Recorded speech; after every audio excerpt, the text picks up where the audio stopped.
ministre de l'Information affirme « Nous sommes à Genève pour lancer un processus politique raisonnable et qui ne permet pas aux autres de s'ingérer dans nos affaires ». La première séance entre la délégation officielle syrienne et la soi-disant coalition a pris fin.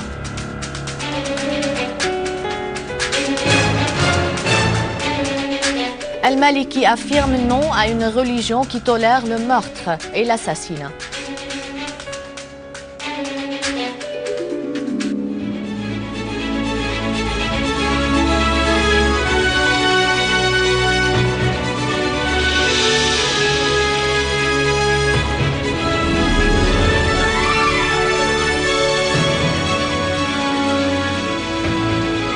Les détails du journal, bonsoir. La première séance entre la délégation et la République arabe syrienne dirigée par M. Bachar el-Jafari, délégué de la Syrie auprès des Nations Unies, et la délégation de la coalition de la dite opposition a pris fin. La séance s'est limitée à une allocution de l'envoyé onusien en Syrie, Lakhdar al-Brahimi, dans laquelle il a évoqué la nécessité de trouver des dénominateurs communs entre les deux parties. Et dans une nouvelle preuve de pataugement et de la vassalité, la délégation de la dite opposition a assisté à la première séance après qu'un changement est intervenu sur sa composition. Par ailleurs, le correspondant de la télévision à Genève a indiqué que la deuxième séance des pourparlers reprendra aujourd'hui à 17h heure de Damas et des sources proches de l'Ibrahimi ont affirmé que la séance se limitera aux questions humanitaires.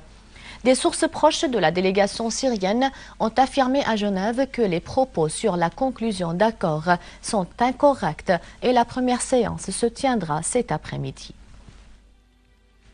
Le ministre de l'Information et chef adjoint de la délégation officielle syrienne à la conférence Genève 2, Amran el-Zaabi, a affirmé que la délégation syrienne se trouve à Genève pour lancer un processus politique et raisonnable qui ne permet aux autres de s'ingérer dans les affaires syrienne. Dans des déclarations aux journalistes, El-Zaabi a affirmé que la délégation syrienne est ouverte à toutes les discussions conformément aux orientations de la politique syrienne, notamment en ce qui concerne la déclaration de Genève 1 et les réserves manifestées par la Syrie à cet égard, soulignant qu'il n'est pas permis à l'autre partie d'être surprise devant ces déclarations, vu qu'une opposition politique officielle syrienne a été prise à l'annonce de la déclaration de Genève 1. El-Zaabi a en outre affirmé que la Syrie a pris une position claire vis-à-vis de la déclaration de Genève 1 et est suffisamment capable de débattre cette déclaration en avançant des arguments et des preuves visant à créer un climat adéquat pouvant rétablir la sécurité et la stabilité en Syrie.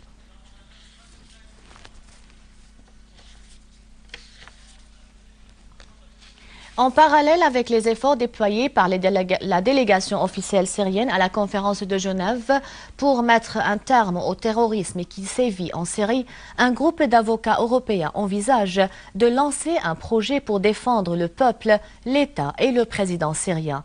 Pour plus de précisions, nous avons au téléphone de Grenoble, en France, Maître Bernard Ripper. Maître Ripper, bienvenue à notre journal.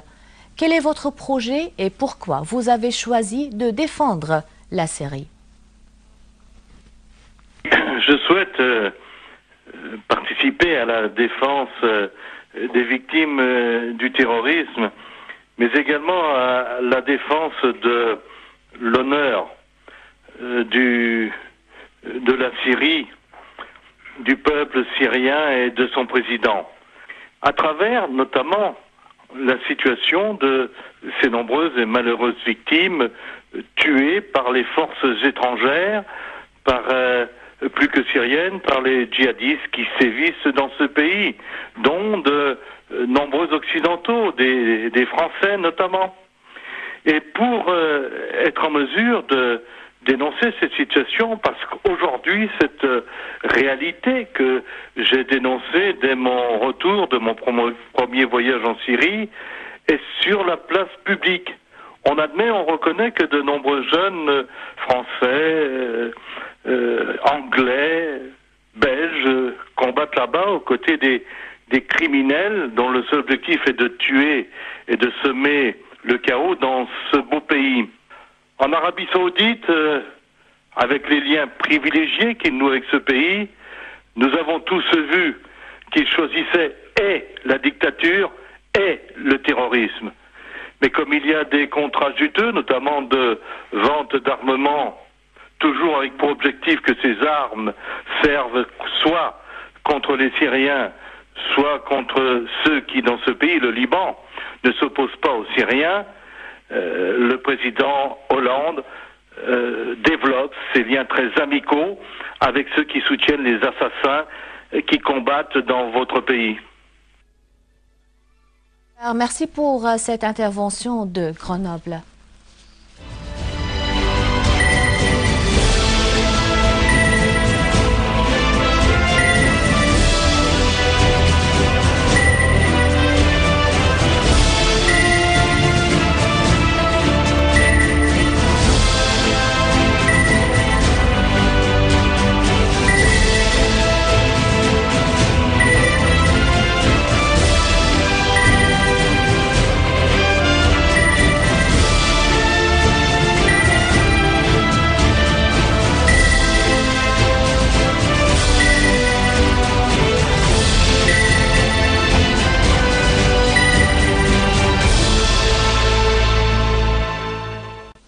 Plusieurs membres de la communauté syrienne en Suisse et des sympathisants arabes et étrangers ont organisé une marche devant le siège des Nations Unies à Genève en signe d'appui et de soutien à la délégation officielle syrienne participant. Qui a tenté d'agresser les habitants dans les alentours du restaurant Qasr al-Wali dans le quartier Saïd Ali à Alep, abattant et blessant la totalité de ces éléments alors que 17 terroristes ont été abattus du dit contingent à Tawhid qui ont tenté d'agresser les habitants du quartier Al-Arzamiya dans la ville. Le délégué permanent de la Syrie auprès du bureau de l'ONU à Genève, Faisal Hamwi, a affirmé que le gouvernement syrien a présenté en coopération avec l'UNRWA toutes les facilités nécessaires au convoi chargé des aides humanitaires en direction du camp Al-Yarmouk. Mais les groupes terroristes avaient tiré sur le convoi. Dans un mémorandum officiel adressé à Navi Pillay, haute commissaire des droits de l'homme, en réponse à son communiqué publié le 17 de ce mois sur la situation humanitaire au camp d'Al-Yarmouk, Al-Hamwi a souligné que les groupes terroristes avaient empêché l'entrée du dit convoi octroyé par l'ONU et poursuivi son blocus y imposé. Il a dénoncé le dit communiqué qui aborde une question qui ne conforme pas au mandat de Pillay et contient des allégations infondées, ajoutant que Pillay a délibéré de ne pas déterminer la partie responsable de l'empêchement de l'accès des aides au camp. Al-Hamwi, qui a condamné la ligne partiale suivie par Pillay, a affirmé que la Syrie déploiera tout effort nécessaire pour soutenir les réfugiés palestiniens et alléger leurs souffrances dues aux pratiques exercées par les groupes terroristes. Al-Hamwi a ajouté que Pillay ne s'est pas contenté à ne pas définir la partie responsable de la situation difficile au camp d'Al-Yarmouk, mais aussi elle a déformé la réalité en prétendant que les civils au camp d'Al-Yarmouk souffrent du fait du blocus imposé par les forces gouvernementales syriennes. Al-Hamwi a indiqué que la position de Pillay constitue un appui au groupe terroriste. Il a de même assuré que la Syrie avait affirmé dès le début de la crise qu'elle se tenait fermement face à toute tentative visant à faire impliquer les Palestiniens dans les événements en cours en Syrie. Il a enfin fait noter que plus de 200 paniers alimentaires ont été acheminés le 18 janvier courant au camp d'Al-Yarmouk et que 40 civils blessés ou âgés ont été évacués du camp.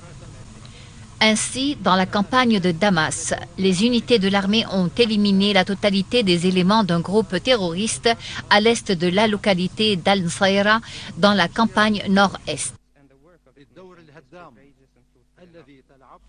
Le Premier ministre irakien Nouri al-Maliki a affirmé que l'Irak et les pays de la région vivent un état de défi car il est impossible de vivre séparés de l'environnement, d'autant plus que la région constitue un tissu homogène, soulignant que les événements dans n'importe quel pays affectent les pays voisins. Al-Maliki a estimé qu'aucune doctrine religieuse ne tolère le meurtre et l'assassinat, soulignant que celui qui ne condamne pas le terrorisme et les terroristes s'éloigne de la bonne ligne et ne peut pas être considéré comme partenaire politique. Par ailleurs, les forces de sécurité irakiennes ont achevé tous les préparatifs pour purger la ville de Fallujah des éléments du dit État islamique en Irak et au Levant, après qu'elles aient abattu des dizaines d'entre eux et fait prisonnier d'autres dans la ville de Ramadi, dont le terroriste Abu Ibrahim al-Fallouji, qui est responsable de la publication des dizaines de fatwas d'opérations terroristes l'an dernier. Un rappel des titres. Le ministre de l'Information affirme « Nous sommes à Genève pour lancer un processus politique raisonnable qui ne permet pas aux autres de s'ingérer dans nos affaires ». La première séance entre la délégation officielle syrienne et la soi-disant coalition a pris fin.